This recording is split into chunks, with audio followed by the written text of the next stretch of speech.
So, the Super Mario Bros. Movie finally released in theaters after like 5 years, and the fans are loving it. Critics, on the other hand, are not really enjoying it. We'll get back to this later, trust me. But is the Super Mario Bros. Movie actually good? Was the movie worth the wait? Well, yeah, the movie was definitely a good Mario movie and just a fun movie in general. This movie was certainly worth the wait, and I'm glad we got this instead of this. But yeah, the Super Mario Bros. Movie is certainly a great and fun movie, but what makes it so fun and great? Today, I'm going to be giving my review on this movie and talk about the stuff I liked, the stuff I disliked, what I thought could have been done better, etc. Now, I'm currently on spring break, so I'll try and work on lots of videos this week. Although, forgive me if like this is the only one to come out during break. I need some me time too, alright? So, without further ado, let's just get straight into the review. Okay, so the plot of the Super Mario Bros. Movie is that there are two brothers, Mario and Luigi, who are trying to run a plumbing business in Brooklyn, New York. It doesn't quite seem to be giving them much success. In fact, they literally almost kill a dog at the beginning of the movie. Yes, I am not joking. That legit happens in the movie. I mean, yeah, obviously they save the dog in time, but still. Anyways, they see a flood occurring and try to help to stop it to prove to the world that they are good plumbers. And also to prove to their dad that,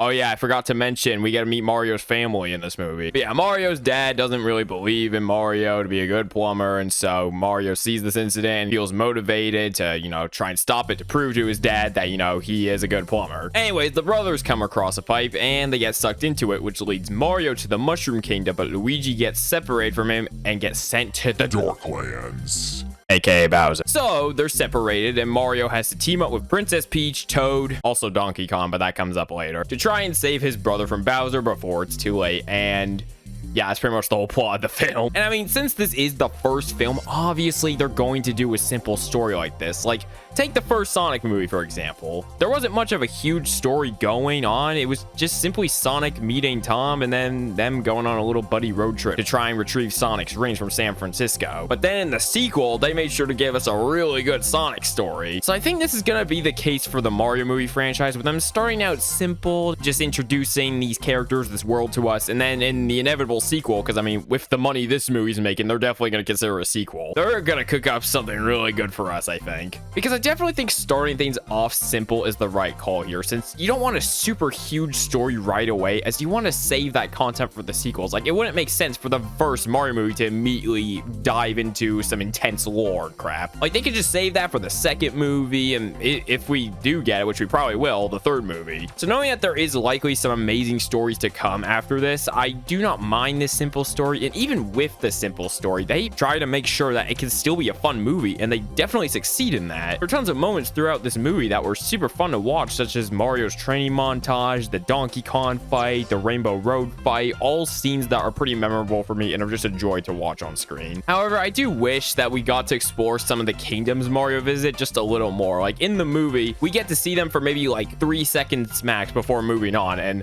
there's not really any dialogue here. It's just more kind of like a slideshow of the kingdoms. Like, yeah, most of that can be explored more in the sequels, and I definitely think we're going to be taking a look at Yoshi's Island more in the sequel, considering, you know, who was teased in the post-credit scene. But maybe just like a few more seconds or even some dialogue from Mario in these kingdoms would have worked a little better than just 3-second glimpses at these kingdoms. And this is just where my main gripe with the film comes in, the pacing. Now, this movie's runtime is only 1 hour and 32 minutes, and you can definitely tell. There are lots of scenes where I felt like they should have just slowed down a bit and allowed us to breathe a little bit. Like, I feel like the first 20 minutes were perfectly paced and definitely allowed us to breathe at times, which is why it's one of my favorite parts of the movie. However, when Mario meets Toad, it's just, that's when I first noticed how fast they were going with this. Like, after Mario meets Toad, they immediately start to set off on their adventure, and Toad doesn't even seem to question the fact that a human just entered their kingdom, and this is the only other human other than Peach to enter the Mushroom Kingdom. Toad just treats Mario coming in as a normal occurrence, doesn't seem too off-put by it. Like, it would have been nice to see Toad try to understand who Mario is a little more, and this could also be applied to when Mario meets Peach. Peach and Mario don't really get to know each other that well, and Peach is just like, well,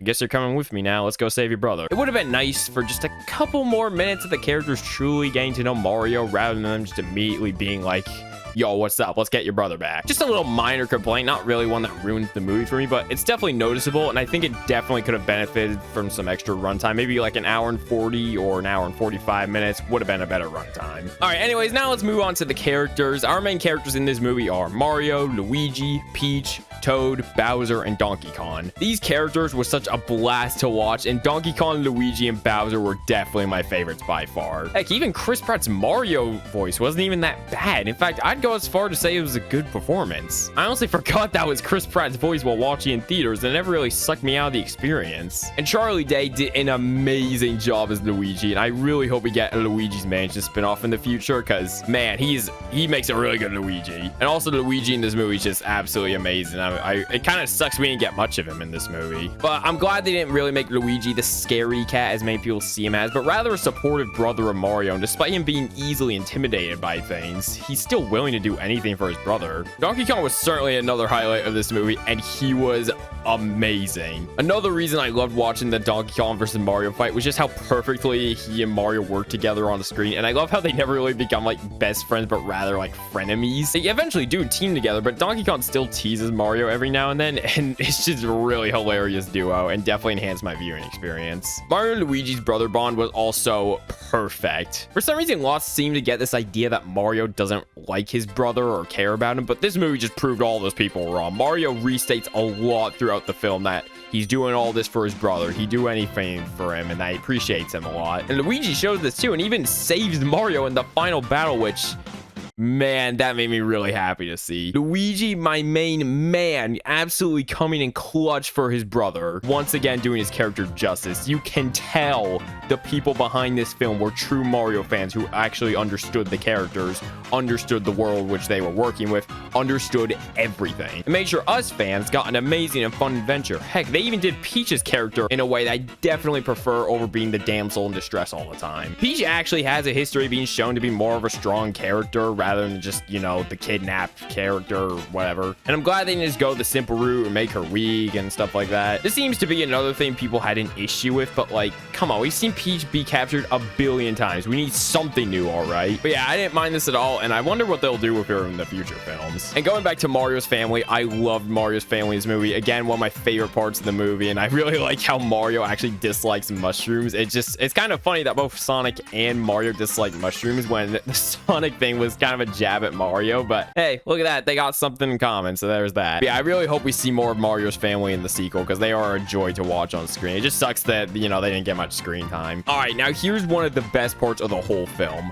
The visuals. The visuals here are gorgeous. So many Easter eggs in almost every single shot of the movie, and this movie is easily Illumination's best looking movie yet. I love the designs of the characters, and I'm glad the characters actually, well, look like their video game counterparts instead of, well, this or this. When that first teaser trailer dropped, that was the moment when I thought, wait, hold up. They might be cooking something really good. Mostly because of how amazing it looked. The Mushroom Kingdom has so much passion put into it, and like, you forget that this was made by the same company who brought you movies like Minions, Secret Life of Pets, Sing. It's just insane how much they stepped up their game here, and I'm glad they made sure this movie looked as best as it possibly could. I remember when the Mario design got leaked from a McDonald's ad shortly before the teaser trailer, and people had very mixed opinions. I mean, I was fine with it. Sure, the angle was kind of weird, which was probably the reason why people were mixed on it. But like, I was just glad that I could tell that, yes, that's Mario. I'm glad this wasn't some Sonic movie situation where we got some generic character design. They just slap Mario elements on their team and slightly resemble him. Seriously, I still cannot get over this design. What on earth were they thinking? Meow.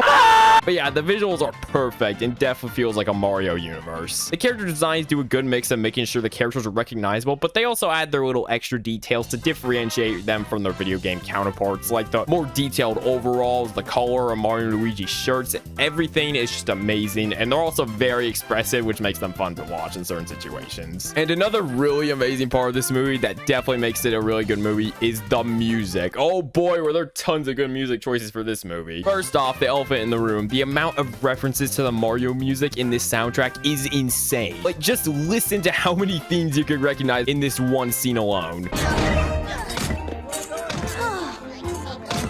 coming through! This guy's brother is going to die imminently! Out of the way, please! Chantrell, nice to see you, bud.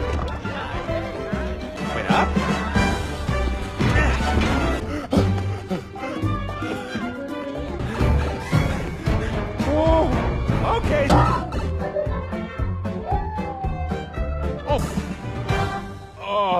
It just once again shows the passion put into this film, and you can tell this movie was made by true fans of the Mario franchise. In fact, Koji Kondo himself was involved with the music for this movie, and if you somehow don't know who that is, he's quite literally the man that brought us the original Mario theme from the 80s, which, by the way, is now in the Library of Congress. Yeah, I'm not kidding. But yeah, the main man behind the soundtrack was Brian Tyler, and he did an amazing job with bringing these iconic melodies to life, and I really hope that he'll be back for the inevitable second film as well. Even so, the music that isn't filled with Mario references just sounds so good and really gives you the chills sometimes. Like, I really like the music when the brothers went through the warp pipe, even without the Mario references.